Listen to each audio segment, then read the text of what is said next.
Saudara, kebijakan pembatasan mobilitas dan kerumunan demi mengurangi penyebaran COVID-19 berdampak langsung ke sektor pariwisata. Beberapa tempat wisata terpantau sepi dan terpaksa mengurangi jumlah karyawan untuk menekan biaya operasional. Sepi, itulah yang terjadi di Taman Burung Palembang saat ini. Jumlah pengunjung di salah satu tempat wisata edukasi andalan Palembang ini turun drastis hingga 70% sebagai dampak pandemi COVID-19. Jumlah kunjungan turun menyusul penutupan tempat wisata saat libur Lebaran lalu dan pembatasan jumlah pengunjung saat kembali buka. Agar dapat tetap beroperasi, pengelola Taman Burung telah merumahkan beberapa karyawannya untuk menekan biaya operasional. Berkurang sih 70% kita dari yang biasanya dulu. Kalau dulu kan lebih ramai, kalau sekarang kan berkurang. Kadang hari-hari biasa aja paling cuma 10 pengunjung, 15 pengunjung. Kecuali weekend lumayan ramai. Ya. Untuk hari libur ini ada dibatasi nggak pengunjungnya? Kalau sekarang enggak sih, soalnya masih sepi, belum ramai. Kalau misalnya terjadi pembeludakan nih? Ya itu pasti dibatasi kita. Oh, dibatasi. Syarat untuk masuknya selain protokol ada ketentuan lain nggak, Pak? Yang pasti wajib pakai masker sih. Nanti juga dicek suhu tubuhnya. Taman Burung Palembang tentu bukanlah satu-satunya.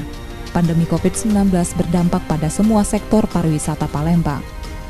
Penerbangan dibatasi, hotel-hotel tak berisi, hingga tempat wisata sepi.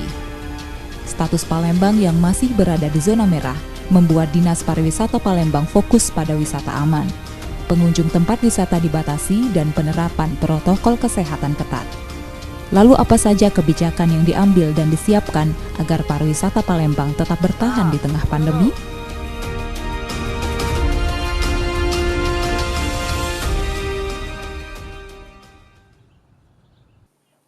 Saudara, awal tahun Dinas Pariwisata Palembang telah menyiapkan 71 agenda wisata selama 2021 dengan tema Payo ke Palembang. Hal ini disiapkan untuk memulihkan perekonomian di tengah pandemi COVID-19. Namun saat ini Palembang masih dalam zona merah. Lalu seperti apa langkah yang diambil oleh Dinas Pariwisata Palembang? Untuk membahasnya, langsung saja kita berbincang dengan Kepala Dinas Pariwisata Kota Palembang, Bapak Isnaini Madani. Halo, selamat pagi Pak. Ya, pagi Mbak. Apa kabar semuanya? Assalamualaikum warahmatullahi wabarakatuh. Salam Corona Indonesia. Bapaknya apa kabar nih Pak? Alhamdulillah. Sehat baik. Ya Pak ya? Ya, berkat doa semua. Ya. Sebelumnya terima kasih sudah menyempatkan waktu untuk berbincang bersama kami Pak. Sama-sama. Ya. Pak, ini masih terkait dengan pariwisata. Kita mulai saja untuk ke topiknya. Mungkin pandemi COVID-19 ini sudah berlalu sekitar 1 tahun lebih. Dan sektor pariwisata ini menjadi salah satu sektor yang paling berdampak seperti itu ya Pak ya. Nah untuk kondisi sektor pariwisata di Palembang saat ini seperti apa Pak? Ya, makasih. Jadi sektor pariwisata kita karena kondisi kita saat ini ya Palembang kondisi zona merah, oranye ya. Jadi ya ini menjadi hambatan kita untuk menggeliat. Sebenarnya kita sudah mulai menggeliat tapi karena Kota Palembang zonanya merah ya, oranye sebentar, merah lagi, walaupun ada beberapa yang mungkin kuning, nggak berapa lama oranye, merah. Jadi ini yang membuat kita untuk sementara ini agak susah ya. Jadi itulah saya selalu bilang kepada seluruh rekan-rekan masyarakat semua, asosiasi, komunitas ya, mari kita konsisten untuk menerapkan prokes. Karena apa? Kalau kita konsisten semua menerapkan prokes, mudah-mudahan Palembang zonanya akan membaik ya, menjadi zona hijau. Karena kalau kita zonanya hijau, tidak zona merah atau oranye ya, kita artinya wisatawan sudah mulai mau ke Palembang. Kemudian event-event sudah mulai diperlonggar oleh Satgas kan. Nah, kalau memang event sudah mulai diperlonggar, kita sudah bisa menyelenggarakan event. Kemudian juga industri pariwisata juga sudah diperlonggar ya, boleh membuka dengan jam yang lebih leluasa. Kemudian wisatawan juga sudah berani ke Palembang ya, artinya semua itu bisa mengembalikan kondisi. Tapi kalau kita masih merah, oranye, pertama siapa wisatawan yang berani mau ke Palembang? Kemudian prokes tentu masih tetap ketat ya. Tidak boleh gini, tidak boleh gitu, dibatasin gini, dibatasin gitu. Nah, jadi itu. Jadi strategi pertama tentu kita harus mematuhi prokes dulu semua, sehingga Palembang zonanya akan membaik. Dengan zona membaik tentu prokes nanti lambat laun akan diperlonggar ya oleh Satgas, dan juga wisatawan sudah mulai mau ke Palembang. Jadi kalau kita menyelenggarakan event kegiatan wisatawan yang nggak ada yang berani ke Palembang, Nusantara bahkan mancanegara, ya percuma saja seperti itu ya. Pak, berarti Jadi ini Palembang, berarti ini ya, masih seperti itu. Jadi, berarti benar. berarti kondisinya masih naik turun seperti itu ya Pak, tergantung pada prokes. Benar, kalau kondisi serba tidak pasti di sini kan susah juga kita semua ya. Gitu. Sejauh ini siapa saja Pak yang paling terdampak dan ada berapa? Ya, jadi semua yang termasuk insan pariwisata itu terdampak semua. Seluruh industri pariwisata ya, semua ada terdampak. Tidak ada yang tidak terdampak. Industri perhotelan, restoran, kemudian juga pemilik tempat rekreasi, tempat hiburan ya, tour guide, travel agent, semuanya terdampak. Tidak ada yang tidak terdampak, karena pariwisata ini identik dengan semua yang dilarang di prokes itu semuanya. Ya, semua yang dilarang di prokes itu semuanya itu yang memang kegiatan pariwisata, keramaian, ya, tempat di luar, ya, bepergian ke sana kemari, itu semuanya identik dengan kegiatan pariwisata seperti itu. Ini strateginya apa Pak yang diambil? Ya, strategi kita tentu bagaimana kita mungkin sudah banyak yang tahu, kita selalu melakukan peninjauan ke seluruh industri pariwisata, tak lain dan tak bukan, ya kita ingin mengembalikan trust masyarakat bahwa sebenarnya industri pariwisata Palembang ini umumnya sudah mentaati prokes ya. Nah, ini harus kita buktikan, benar-benar dibuktikan konsistensinya ya, dengan kita sudah menepis stigma bahwa kalau ke mall, kalau ke restoran dan sebagainya itu akan terdampak COVID. Nah, itu kita buktikan bahwa sebenarnya mall, restoran, ya, hotel dan semua industri pariwisata Palembang ini mentaati prokes. Nah, itu harus kita buktikan. Jadi kita minta ke seluruh industri pariwisata harus menerapkan prokes, benar-benar dibuktikan di lapangan dan konsisten. Seperti itu. Nah, mudah-mudahan trust masyarakat akan kembali pulih ya. Kemudian juga zonanya Palembang akan membaik ya, seperti itu. Ini itu bisa saja sebenarnya. nah, ini bisa. Dan kita minta juga seluruh industri pariwisata agar memviralkan, membuat video bahwa mereka sudah mentaati prokes. Ya, seluruh industri pariwisata membuat video, mereka viralkan, mereka promokan kemana-mana. Tetapi jangan hanya cuma membuat video, tetapi juga harus diterapkan secara konsisten di lapangan seperti itu. Ya, termasuk harus tegas dengan pengunjung. Kalau pengunjung ada yang tidak sesuai dengan prokes, ya ditolak, ditegur, ya, seperti itu. Ini untuk memastikan bahwa prokes tersebut benar-benar berjalan. Lantas pengawasannya seperti apa, Pak? Ya, pengawasan itu kepada rekan-rekan Satgas dan juga aparat terkait seperti Pol PP ya dan sebagainya. Jadi kita serahkan ke kawan-kawan semua yang memang tugas mereka lah untuk penegakan di lapangan. Jadi sejauh ini sumbangsi dari Dinas Pariwisata tersebut terkait dengan penerapan prokes untuk wisata aman di masyarakat apa, Pak? Ya, itu tadi yang saya sebutkan tadi. Ya. Berarti memviralkan seperti itu ya, melakukan sosialisasi. Memviralkan, memberikan himbauan ya. Kita melakukan peninjauan, kita viralkan seperti bagaimana sebaiknya mentaati prokes. Sampai ke detail kadang-kadang kita ngajarin kasir itu yang sebaiknya itu bagaimana kasir. Misalnya orang kalau bayar pakai uang kertas itu harus dikemanakan uang kertasnya. Jangan nanti uang kertas masuk ke dalam drawernya kasa, nanti menjadi kembalian, kayak kembalian itu takutnya jadi uang kembalian bagi pelanggan berikut. Nah, itu tidak boleh. Jadi uang itu dari pelanggan pertama itu harus disimpan, disemprot dulu desinfektan, dijemur baru setelah itu baru boleh dimasukkan drawernya si mesin kasa lagi. Jadi tidak boleh langsung. Pak, terkait Harus dengan baik Pak, terkait dengan penerapan protokol kesehatan dan pengawasannya, ini ada sanksi khusus nggak Pak terkait dengan pariwisata bagi Itu tempat-tempat sanksinya yang nanti masih yang melaksanakan sanksi yang memberikan sanksi tentu dari pihak yang di lapangan itu pihak Satgas, terutama Pol PP dan pihak berwenang yang lain. Pak, sampai saat ini sudah ada sejumlah tempat wisata yang ditutup mungkin Pak. Kemarin saya dengar ada Kambang Iwa yang sempat ditutup di Palembang ya Pak. Ada tempat kalau lain destinasi wisata itu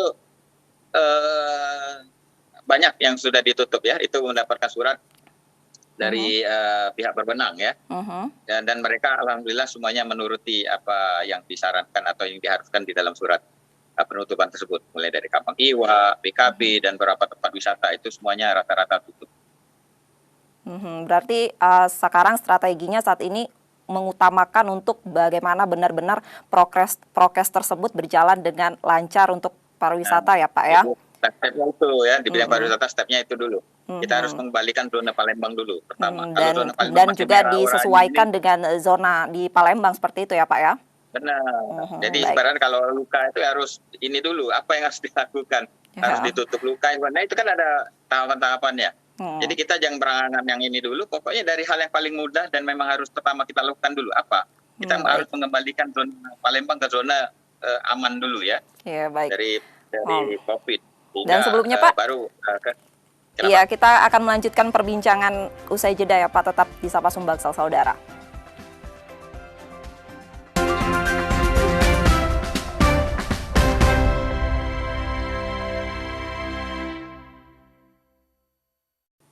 Terima kasih saudara, masih bersama kami di Sapa Sumbaksel dan kita akan melanjutkan perbincangan kita bersama Kepala Dinas Pariwisata Palembang, Isnaini Madani. Pak, ini pertanyaan berikutnya mungkin masih soal terkait dengan pandemi COVID-19 dan juga sektor pariwisata. Ini ada yang melakukan beberapa inovasi seperti staycation serta virtual. Jadi hal yang paling lumrah gitu seperti ini. Inovasi seperti apa Pak yang dilakukan Dinas Pariwisata Palembang? Ya, jadi apa yang disebutkan tadi itu semua sudah kita lakukan. Kita melakukan staycation ya. Berapa kali kita melakukan staycation kemarin ya. Bahkan juga kita melakukan subsal diskon ya, mengajak seluruh kabupaten kota yang lain yang ada di Sumatera Selatan ini untuk menjual diskon besar-besaran ya, baik itu harga hotel, kemudian harga barang-barang di mall dan sebagainya. Semua ini untuk mengembalikan kondisi yang ada. Kemudian secara virtual juga kita kemarin mengadakan berapa kali namanya virtual tour. Ada beberapa lokasi yang kita buat virtual tour dan alhamdulillah antusiasme dari masyarakat sangat tinggi. Nah ini untuk mengobati kerinduan orang akan Palembang, tetapi dia tidak bisa ke Palembang dikarenakan prokes. Seperti itu. Setidaknya virtual tour ini, kenapa? Ya setidaknya serapan dari staycation dan virtual tour tadi berapa persen Pak untuk pariwisata Palembang? Oh sangat signifikan. Jadi kemarin kita tanya ke kawan-kawan manajemen hotel ya, mereka sangat terbantu dengan staycation ini. Jadi yang tadinya kamar hotel mereka sepi menjadi ramai, walaupun itu diramaikan oleh orang-orang Palembang dan sekitarnya sendiri. Yang penting jangan sampai mereka menutup ya atau mem-PHK karyawan atau merumahkan karyawan gara-gara sepi. Itu yang kita hindari ya, karena itu akan merugikan kita semua seperti itu. Dan saat ini masih terus berlaku sampai ke depannya Pak? Ya, staycation ini ada jangka waktu dan ini dalam waktu dekat kita sudah bicara sama kawan-kawan PHRI dan mereka sepakat akan mengadakan staycation lagi ke depan. Pak, terkait dengan hal tersebut untuk bagi yang terdampak ini ada dialog khusus nggak untuk dari Dinas Pariwisata terkait dengan adaptasi dan strategi yang mereka ambil untuk tetap bertahan, Pak? Ya, kita sewaktu melakukan peninjauan tentu mengajak bicara manajemen restoran dan hotelnya, seperti itu. Dan kita kebetulan memang sangat baik hubungannya dengan ketua-ketua asosiasi. Ketua Asosiasi ASITA, Ketua HPI, Himpunan Pariwisata HPI, kemudian Ketua PHRI, Ketua komunitas-komunitas pariwisata yang lain. Jadi kita selalu mengadakan diskusi, dialog. Sebenarnya memang kita tidak harus resmi ya. Kadang-kadang mereka yang berkunjung ke kita pada saat ada acara, event, kita bicara ya segala macam. Jadi semua rencana itu kadang-kadang kita bicarakan di mana saja dan kapan saja. Seperti itu. Namun ada beberapa tempat usaha ini yang merumahkan pegawainya atau karyawannya, Pak. Ini langkah yang diambil apa, Pak? Iya, karena itu sudah strategi mereka. Jadi kita tetap menghimbau kepada mereka untuk itu adalah jalan yang terakhir. Makanya dengan staycation ini ya yang kita kerap lakukan, sudah itu dengan program-program yang tadi saya sebutkan, itu alhamdulillah yang tadinya mereka sempat merumahkan, mereka sudah memanggil lagi karyawannya untuk kerja. Ya, seperti itu. Selain staycation dan juga virtual tour, rencana ke depan apa lagi, Pak? Yang mungkin bisa Ya, kita rencana ke depan kita akan mengadakan kegiatan-kegiatan event pariwisata secara virtual. Tapi ini lagi kita buatkan konsepnya ya. Misalnya lomba bidar. Nanti ke depan bagaimana kita selenggarakan secara virtual. Lomba perahu hias, kemudian nanti ada festival-festival, semuanya secara virtual.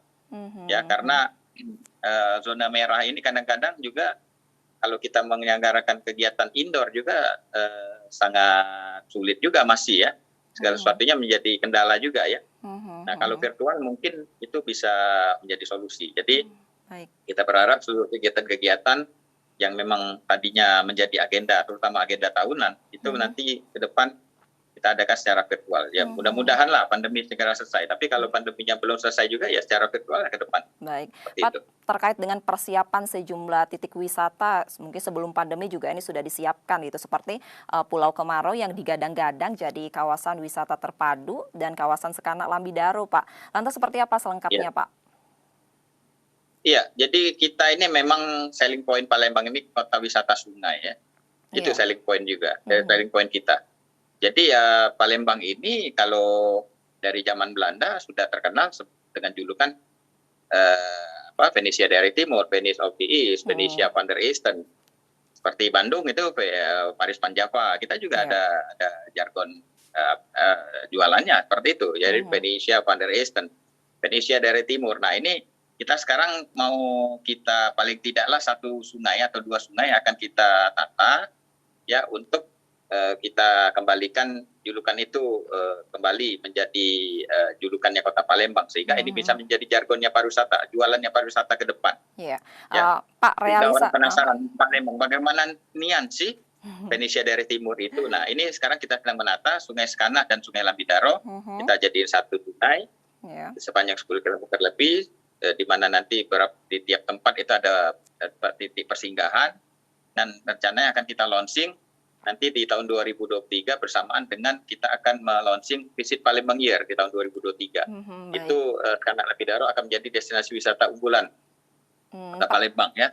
Sekaligus memang kita sedang menata beberapa destinasi wisata yang berada di sepanjang Sungai Musi karena Sungai Musi itu tentu akan menjadi selling point utama bagi Kota Palembang. Ya, itu yang tidak dimiliki kota-kota lain atau daerah-daerah lain di dunia. Jadi kita fokus nanti Sungai Musi, kemudian Sekanak Lambidaro, dan juga tentu kita yang sudah kita punya, yaitu Jakarta Sport City sebagai spot tourism, ya, karena Palembang sudah menjadi spot tourism city. Itu. Pak, ini kan baru rencana, lantas realisasinya seperti apa saat ini? Dan ini kan masih dalam pandemi COVID-19 dan mungkin pendanaannya juga terbagi gitu ya Pak ya. Kita juga mengutamakan kesehatan dan juga memang ada pariwisata dan sektor lainnya yang mungkin kita harus perhatikan seperti itu. Oke. Yaitu kalau untuk Sekanak Lambidaro itu sedang terus dilakukan oleh terutama stratbingkalnya dari PU ya. Dan kita lihat di lapangan progresnya walaupun ini tapi pasti ya mudah-mudahan on schedule nanti di tahun 2003 itu sudah selesai sesuai dengan program atau jadwal ya. Kemudian penataan-penataan di tepian Sungai Musi juga mudah-mudahan nanti sesuai jadwal yang sebagian besar memang sudah kita lakukan pada saat kita mau Asian Games kemarin. Jadi tinggal penataan-penataan sedikit. Makanya kita doakan saja pandemi cepat selesai supaya tidak menjadi kendala dari cita-cita yang kita sebutkan. Baik, dan mungkin itu semua juga tidak lepas dari dukungan masyarakat untuk tetap patuh pada protokol kesehatan ya Pak ya, agar dapat berwisata secara aman. Ya, Ya, benar. oke. Terima kasih ya Pak Isnaini Madani atas waktunya. Ya, sama-sama. Ya. Sukses untuk kita semua. Ya, Ya, Assalamualaikum warahmatullahi wabarakatuh. ya, selamat pagi Pak. Usai jeda saudara, kami memiliki informasi lainnya dan tetaplah bersama kami.